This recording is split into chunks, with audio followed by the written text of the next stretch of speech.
Para concluir a nossa série de videoaulas a respeito da unidade 2, vamos abordar o sexto e último item, os refugiados.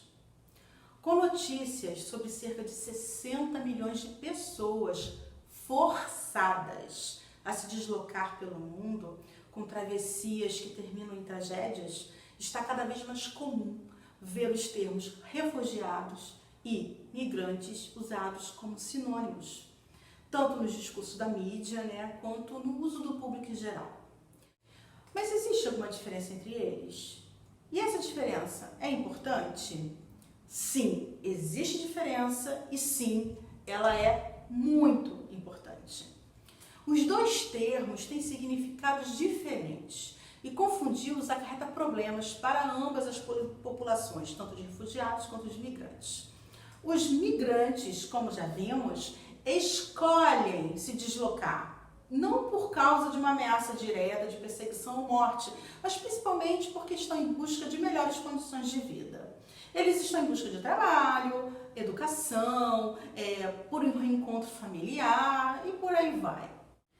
E diferente dos refugiados, que não podem mais voltar ao seu país, os migrantes continuam recebendo a proteção do seu governo.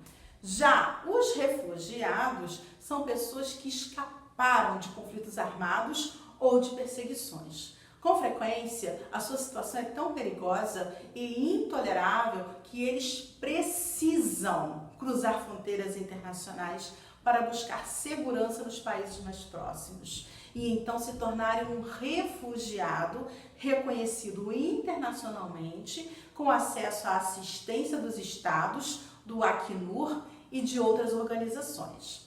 São reconhecidos como tal, são reconhecidos como refugiados, justamente porque é muito perigoso para eles voltarem ao seu país de origem. Para essas pessoas, a negação de um asilo, a negação de um acolhimento pode ter consequências fatais. De acordo com a Acnur, existem 25,4 milhões de refugiados no mundo.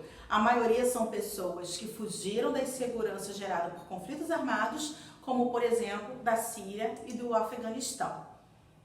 Observando esse primeiro gráfico, países de origem dos refugiados, vemos que entre 2016 e 2017, em todos os países de onde os refugiados saem, em sua grande maioria, teve um crescimento bastante expressivo, apenas de um ano para o outro.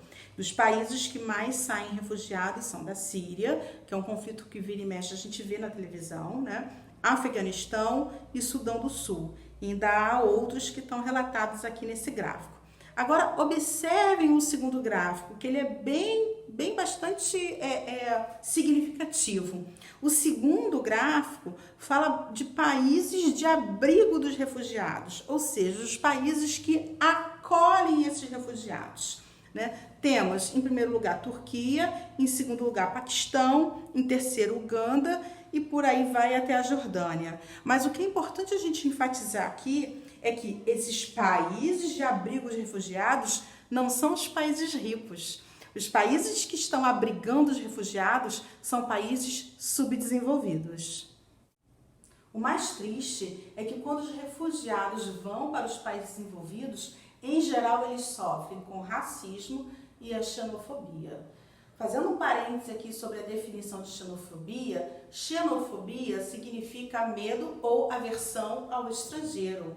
Bem, a xenofobia é um fenômeno que se caracteriza pela rejeição, e uma rejeição expressada através da violência contra tudo que venha do estrangeiro, sejam manifestações culturais, sejam as pessoas.